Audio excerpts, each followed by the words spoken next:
Ladies and gentlemen, we're starting one of the most beautiful and anticipated series we've eagerly awaited. On this channel, we're starting to explore beautiful and authentic little towns in the province of Buenos Aires. Part of what we're going to be doing in Argentina, along with all the other trips we're already planning, you'll find out soon because we're planning a lot of things. Today we visited a very special place, Capilla del Señor. We'll explore this place, but I won't be alone. Because you know we always like to explore with local people who can show us around. So on one side, there's the beautiful blonde, with whom we traveled from Argentina to Alaska for 8 years in a station wagon. Ready to explore some small towns? Ready to explore! You like it, don't you? I like it, I love it. I love it. And not only is Sin here, but there's also a member of the travel community here.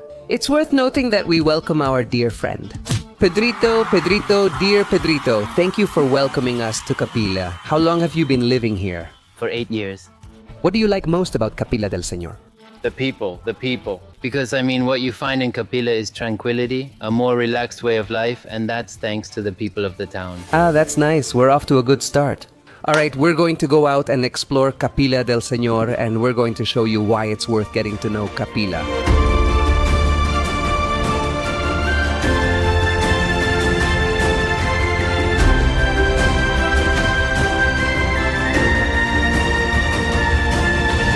Many thanks to the assistant who's holding the map so we can see where in the province of Buenos Aires we are. Capilla del Señor is right here, within the district of Exaltación de la Cruz, about 82 kilometers from the capital. You get here by taking Route 8, and then, after taking a short stretch of Route 39, you arrive at this beautiful place, which is a fun fact. There are 2 train stations. We're at the old one, which is no longer in use.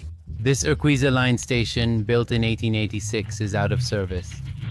Later we'll show it, the water tank used to supply the locomotives. What water tank? Let's see. So this station is no longer in use, it's just here for people to come and take a picture. This station remains as an attraction, but it used to be a very important branch line. This branch line crosses the Zaratebra Solar Bridge, connecting Buenos Aires province with Entre Rios and the north. Something that's beautiful to hear in these places is the sound of nature. If you come here to the station, take a moment to listen to the number of parrots in these trees. From here, it sounds really beautiful.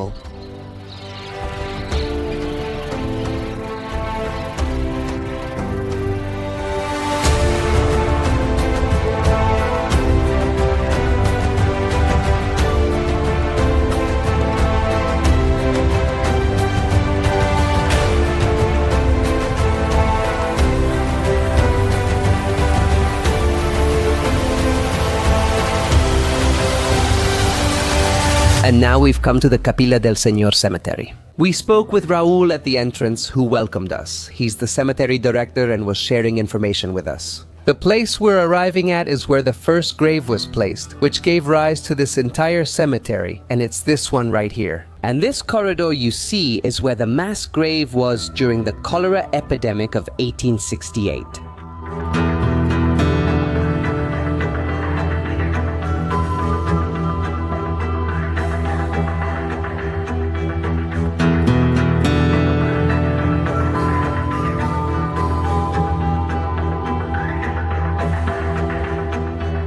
Another unique feature of this cemetery is that there are many graves, like this one here from the Irish community.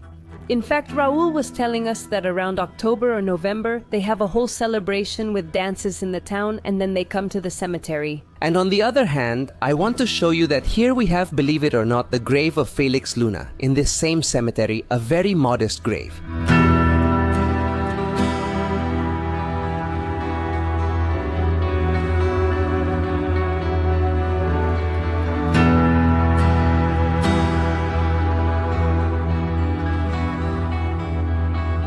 We arrived at the train station, which operates in Capilla. This station is active. Yes, this is the MITRE line that comes from Victoria to, more specifically, Capilla del Señor. The train isn't arriving. It's inactive due to track construction issues. But it's about to... It makes me laugh because... Let's not drop it. Yes, our camera woman is coming. I almost fell. It has a stabilizer. Does it have a stabilizer?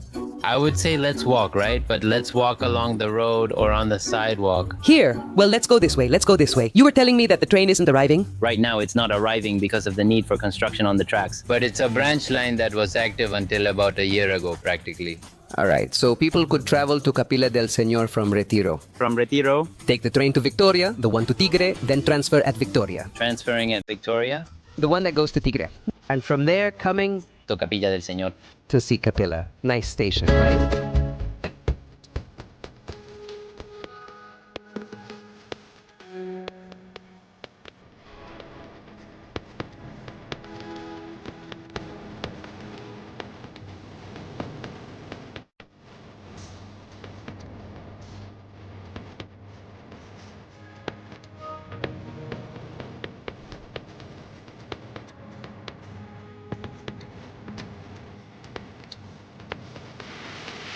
Leaving Capilla del Señor station, we go on a route that's really just for strolling. Is this what you meant? It's not easy? It's called the Las Tipas Promenade after the old tipa trees. The tipas are the trees. It's the species of tree. For me, they're all paradise trees, so I'm glad there are people who can teach me about the different types. That's right, it's nice here. It's a good place to come for a walk. What kind of people gather here? This is a gathering spot for Capilla's youth. More of us? Let's say from the youth. No, well, I include myself. Youth is an attitude. Exactly. When the sun isn't shining so much, it's a really good place to come and have a few drinks. We might not suggest visiting this walkway at 1 p.m., but it looks nice and has some shade. We parked the car without any issues. You mentioned you occasionally see a motorhome parked here too. It's a good place to stop with a motorhome. I've seen several travelers. There they are. They park on this promenade. Tip! If you're visiting Exaltación de la Cruz, especially Capilla del Señor, in a motorhome, this could be a good spot to stop. Perfect. And something really nice that we're noticing as we walk around the streets is the amount of old architecture. It's nice because it makes you want to go out and walk around the town and see the amount of, buildings like this. Exposed brick. A lot of it, and it's very well preserved. Yeah, I like that. Where do people gather? It's a bit more traditional. And there's a bar that's a landmark in Capilla, which is La Fusta. We're going to go check it out. Are we going? We're going. I like it. Perfect. That's the meeting place for the locals. Well, we're going to get to know it soon.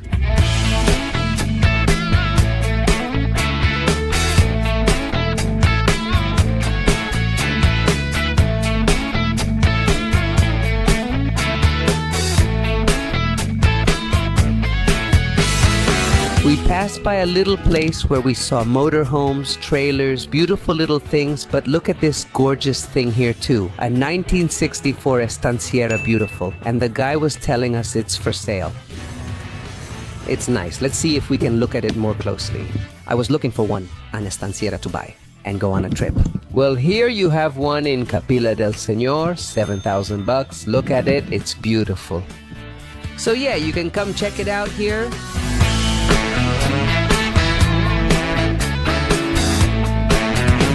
While walking in Capilla del Señor, we asked Pedrito if we'd have lunch at a typical local spot, and he recommended one to us. This corner is called La Fusta, and it's one of the most historic places to eat here in Capilla del Señor.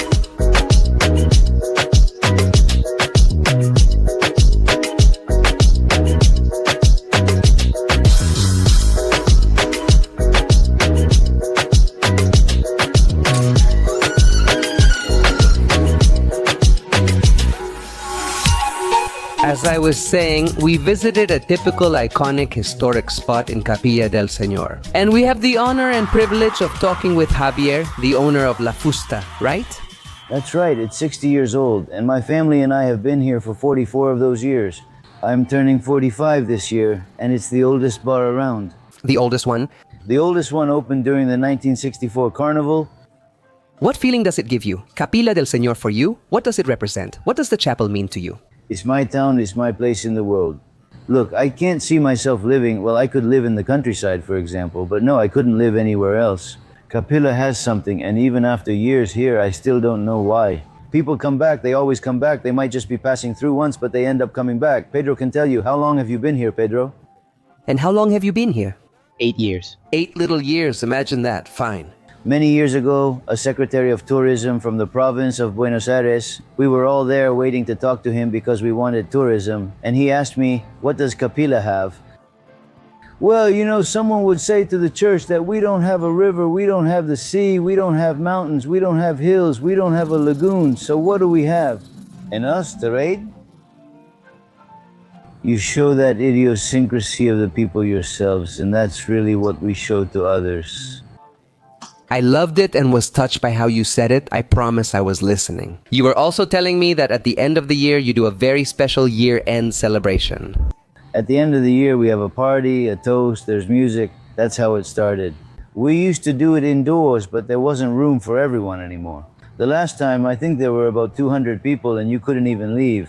On December 31st, it was hot, so we started outside, and this year, Pablito Ruiz joined us. Oh, look. He was singing here. It starts at 6:30 or 7 p.m. and ends between 9 p.m. and 1 a.m. Ah, okay. Luckily, people enjoy being in here because we have that sense of calm.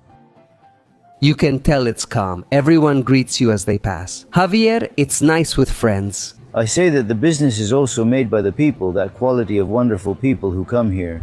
We provide the place and the people. I always say this because if you're not here, no, it's the people who make it happen. I think the people are the face of it, at least for me. It's very important for people to have a connection between one table and another. We thank you so much. Thank you for that. And obviously, everyone is more than welcome to come and try something delicious here at La Fusta to get to know it. To meet Javi, to experience the typical atmosphere of a Buenos Aires town, you'll find it here, so the invitation stands.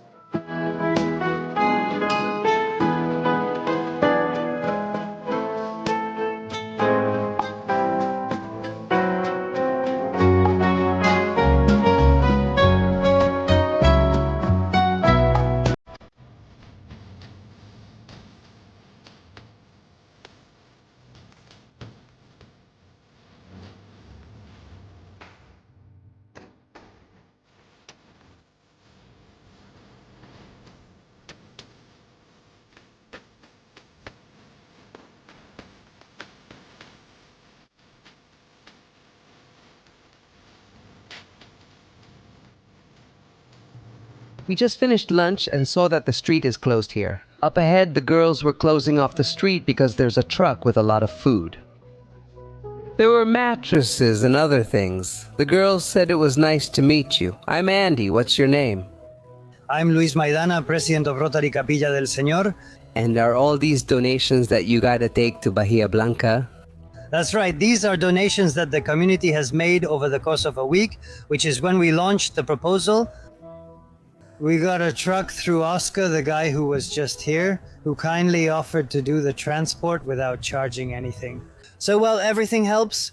How nice. And this is how they gathered it among the Rotary members or people from the chapel who were donating. It was actually the people from Rotary who got the donations. And the community itself also came to our headquarters, which is here, bringing the donations. Whether it's food, cleaning supplies, beds, mattresses, honestly, it's quite varied. That's great, because what happened in Capilla, we all know it was really serious, but we've also seen a lot of solidarity from people throughout all of this. So it's really great to be able to show and share this, people coming together to lend a hand. Exactly, that's right. Capilla del Señor is a very supportive town, honestly. Whenever we need a hand, they always help us out. And even more with this, Bahia Blanca, obviously, Capilla and all of Argentina, obviously this is going to Bahia Blanca. We load it up and it goes out right away. All right, congratulations on that solidarity and for showing the Argentine people coming together in difficult times. All right, thank you very much. Thank you all. We've arrived. Would you say this is Capilla del Señor's exact center? That's right. We are at San Martin Square, a beautiful square that has the church on one side, the city hall on another side, and on another side, a café, a bar. A bar and the Honor y Patria Club. Okay, what's on that corner? That's the Museum of Buenos Aires Journalism, where the province's first newspaper was printed. Which was the first newspaper of Buenos Aires province that was printed? In Capilla del Señor, just meters from here? It was called El Monitor de la Campaña. I like that name. And the first public school in the province of Buenos Aires is also here. School number 1.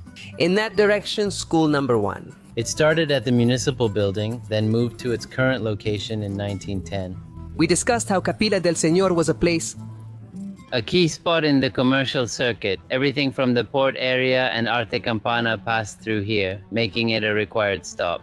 That made several train branches. 3 train branches passed through here. There was a textile industry. There were dealerships of the top car brands of that time.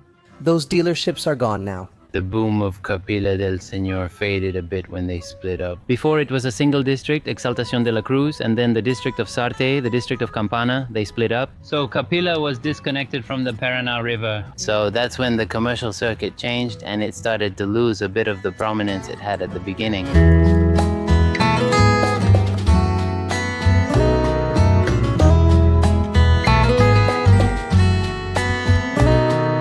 Well, and among the privileges we have for wandering around Capilla, we came to the House of Culture and we have the honor, the privilege of meeting Roberto, the Director of Tourism of Capilla. We came with the idea that Capilla was the first historic town in the country. Is that true? Or... We call it a historic town instead of the longest site of national historical interest. That would be a bit of a technical term, but it's inevitable that people affectionately shorten that name and call it a historic town. This happened 25 years ago, after which we had to enact a series of ordinances and measures to preserve this architectural heritage for future generations and our enjoyment today. For example, if you have a house that's over 50 years old and it's listed in the catalog, that means it's technically important. You must preserve it, not demolish it. We make sure that the historic facades are preserved. Inside you can make all the modern changes you want, but we don't want to lose that local, small-town, homey atmosphere. And the other characteristic is that high-rise buildings are prohibited. The tallest buildings are the Church Tower, the Miralejos Tower, and the Mirador Tower. That's what defines the profile, let's say the exact maximum, and that's how the small-town atmosphere is maintained. We say that we like to see a sulky and a 4x4 truck or a Royal Enfield side by side. You get a blend of small-town life and memories from another era, where people greet you, and so we say if someone says good afternoon, you return the greeting. Good. I like that this is maintained. Their customs, or like when they see you now filming with your fan, let's put it that way, it's the same thing. Did you get him on camera? If Pedrito comes... And she's already out. I mean, they see you walking and they size you up without, like you were a watermelon. They know your seat count, so they say, those are visitors. Okay. Well, that's where this harmonious coexistence happens between the traditional resident, those of us who chose to live here like him. I wasn't born here, I moved here. 30 years ago, when I discovered this paradise, I left everything in the big city and came here. Where did you live? In the federal capital. Okay, and from there you came here? Of course. Have you noticed many people from big cities doing that too? Yes, and that process accelerated during the pandemic. Of course. During the pandemic, a lot of people escaped to their weekend house and ended up living there. So, this visitor who comes once, twice, by the third time is already the owner. Once they discover what we are, that we're a hidden treasure, people say, I want to go live there because you still live peacefully. If you want to raise a family, it's the right place to be with little kids. If you have elderly people, they can live more peacefully, always compared to the surroundings. Of course. So it's a nice place to live. I think it's beautiful. Thank you for having us, for sharing. It's a challenge to keep this going because there are people who understand and help out. Some people require more insistence because they say, I'm the owner and I do what I want with my house. And here what we try to get people to understand is that it's not for us, it's for those who will come, so they keep valuing it. The effort of our ancestors, of the Irish, of the African blacks, of the French Basques, of those who made this town great and built it up from nothing. Look, most of the houses, look, show this wall, everyone will see that it's a wall set in mud, it doesn't have cement. Cement only came 50 years later. On the outside it's plastered, but here is the truth, so you can say this wall is from around 1890 and the outside plaster is from 1920. Wow. Of course. Awesome. I've always admired those who speak passionately about their work, especially when they express such love for their homeland. Roberto mentioned valuing the efforts of our ancestors, and I asked him who those first settlers were. What happened next surprised me and showed me why this place is so special. Originally, the first to settle here were the indigenous people, the owners of the land. Then the Spanish arrived, and later the European colonizing waves began, including the Irish. Due to the severe famine, they were forced to leave their homeland and go wherever they could. And that's how they settled throughout this region from Pilar to Carmen de Areco. And one particular thing about the Irish is that they brought sheep, this product that identified us so much at the time and still does today. Argentinian wool is of the highest quality. Were there sheep in Argentina before the Irish arrived? No, they introduced sheep livestock. Amazing. That's where the Basques, French, Irish, and Italians come in, bringing us all their cultural contributions. And in masonry, the Italian was very skilled. Bomb, since you downtown folks don't want it plastered, I'll handle it. They used special plaster to draw stone shapes, making it look like stonework in Europe. And the owner of the house would raise his status. Look, that's another contribution. But there was also a very particular population, and in that sense, we stood out and were different from many others in the region. The thing is, here we had a Jesuit production estate. We're talking about the 1600s when the Viceroyalty expelled the Jesuits. But they had slaves working on their estates in the reductions of missions. Well, all the black people who were Africans who had been captured and sold and put to work there were freed, left without a master. They settled nearby and founded what became known as the town of the black people. They were led by a woman. Matriarchy is the institutional emblem of the African family. The leader of a family and a group of people is a woman. Of course, we had Tazikawana here. Centuries kept passing, and even today, last names like Sosa and Managua are descendants of those enslaved black people. You can identify them. For example, if they drag out the S, it becomes a Y. So, what's your name? Xhosa, and they say Shiksi to you. They are black descendants of those African people who were luckily freed when the Jesuits left. How incredible. I'm passionate about listening to you and also about understanding a little more about where we come from, about how the different waves of immigration contributed so much to Argentina. Today we are the product of all that mix of races. That's what gives us our Argentinian identity. Ah, that's wonderful. I loved it. Thanks so much for sharing with us. Come on, come to the chapel. What I'm telling you is just the tip of the iceberg, and above all me. What I can assure you is that if anyone comes to the chapel of the Lord and asks any neighbor, it's better if you approach an older lady. And you won't be able to believe how much the people know about their own town and the pride they feel in living here, so I recommend you come to this town. Some people say we're stuck in the past, that we've got cobwebs. Come and judge for yourselves. We spoke with Roberto for a while, and he shared the true story of the town's founding. About whether or not the splinters of Christ's original cross are in Capilla del Señor, and many other things. We know that long interviews on YouTube can sometimes slow the video's pace. So we decided to upload the full conversation, uncut and with a lot of extra information, to our community.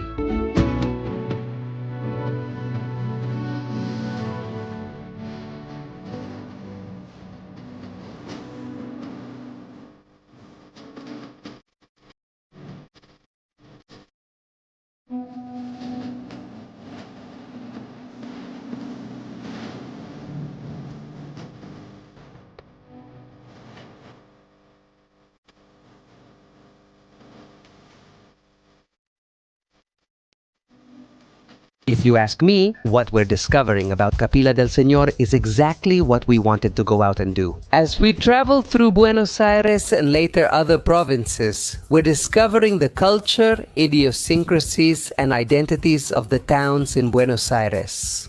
And today we have a huge privilege because we're in a beautiful house and with people who are going to share a little more with us about the idiosyncrasy of Capilla. Here we are with Mr. Nestor. Physical education teacher, retired a month ago. Perfect. His name? Tobias Amarenke. You're a genius, aren't you? Are you playing? I've been playing basketball for 2 years, and I'm a good person, helping as an assistant coach at the Buenos Aires club. Great, genius. Weren't you a static genius? Look, a hot air balloon. What's up with that? Good. It's the schedule that comes out. Yes, there are balloons. Yes. Both passed by here. It worked out well. There was a surprise. Thank you, Pedrito. He's helping us here as a producer. He coordinated for the interview moment. Let me introduce Caro as well. Also a physical education teacher and, well, of swimming and sports. Excellent. And here we are with him. The neighborhood that's coming up right now. It's necessary to mention the block because it's not necessary, right? Let's see. Look! Well, it's okay, we love them anyway. No, we love them anyway, we love them anyway, perfect, and we want to chat with them a bit. About the culture of Capilla del Señor. It has grown significantly, especially after the pandemic.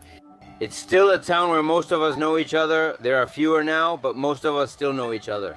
I don't see myself anywhere else. I don't see myself, maybe sometimes you say, yeah, I'll go live somewhere else. But I don't think so. When you're young, you want to go to the city, and then when you're older, you say you miss Capilla. I say it's the best place in the world. We were born, we grew up, we spent our whole adolescence with our friends who have stayed with us over the years. It has history, we have history here and there. It's true that we leave and we have to come back because it's like we leave our story here, we have to come back and keep living it. People often say winter is coming and it's so quiet, and you agree, saying it's always like this. When it comes to raising kids, maybe, I don't know, in the city you don't have that freedom for your kids. I'm going to the club and I'll come back and more. We have that situation of having other children with disabilities who manage to get around on their own in a town that also helped us because of our work, because we were known. It gives you peace of mind knowing the kids can go to the club independently and keep their friends. Since kindergarten, walking to the center at any time. And we say we're just 4 blocks away. What's it called? The street downtown? Ursula. Let's see, what does Ursula say? Ursula Amiguino, just tell us where you want to go. It's easier that way. Because today they were telling me, we were chatting, and I said to them, because they told me, no, the street downtown, I don't know, where is it? The Fusta, where is it? And what's the name of that street? Both were thinking, and Pedrito, stretching out the name, said, of course. It's still there. Where do you want to go? From the house or so-and-so's? Which way? Send the ones from Albarin. Oh, yes. You were going to that house. It used to be light blue and now it's brownish. How nice. I love it. I love it.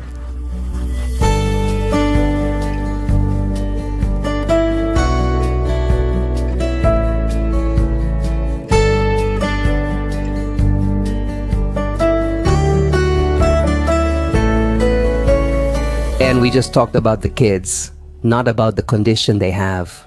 And we also talked about Tobias, who is at a really important moment as far as I understand, because he's going to represent Argentina. The European Championship is held in June, the European Open for athletes with Down syndrome in basketball.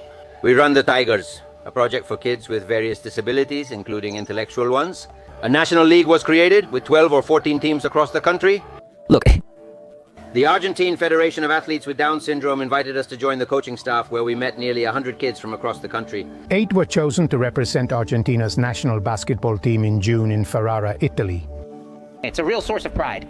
He had the chance to make it onto the national team. We started with a project trying to save every penny from Porta Mater and call here.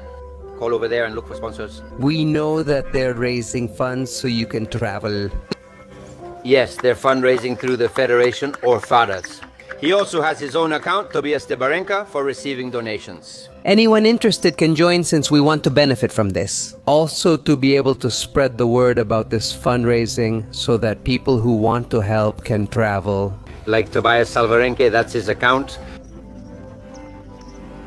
It's the alias from Mercado Pago. That's Tobias's alias, it's his personal one. If not, to FADAS, just like it sounds, FADAS. Argentine Federation of Athletes with Down Syndrome, so you can contribute. That's what I think, as we said. I mean, it's a source of pride that Toby is going with all these kids, going to play in Italy to represent us, so together we can all contribute a little. There you go, we have a producer here. He's not taking my job. Hired. There it is. So if all of us can collaborate and help add our grain of sand to make this possible, that would be great too. We share it to spread the word and so that everyone is aware that this can become a reality. Look, I loved how it turned out. It's beautiful, so I really hope you all can travel. Yes, that happened to us 2 years ago in Turkey. Turkey? We couldn't sign up because one got injured, but now this tournament came up, which is good. When is the date? June 15th, we have to be there. June 15th, yes, we're doing well, we're coming, we're doing well, we're coming. With only a couple of months left, it's great we can all help so it doesn't fall through this time, like Turkey. We need to consider many possibilities. Put on some pressure? I like it. Well, we'll launch it here on the channel and, well, hopefully together we can help make it a reality. What I enjoy most about exploring towns and corners of my beloved Argentina are the stories of people coming together, a dream and the support of many to achieve it. Today it's the story of Tobias that touches us, and I hope we can add our little bit to his dream. Capilla del Señor welcomed us with history, beauty, and above all, soul. This is not just a beautiful town. It's a place worth getting to know slowly, without rushing, letting every conversation and every story touch you. And that's what we want to do with this series. Explore small towns, find voices that capture our land's essence, and share them with you. Planning routes and noting destinations, our long-awaited journey starts next week. We're going to travel through the provinces of Argentina, starting with La Rioja and Catamarca, eager to show you incredible landscapes, but also stories that move you. And remember, if you know a place in Argentina worth showing, leave your suggestion using the QR code on the screen or the link in the pinned comment. And if you like this kind of content, subscribe to the channel and stay close, because the best of Argentina is worth it. It's just getting started.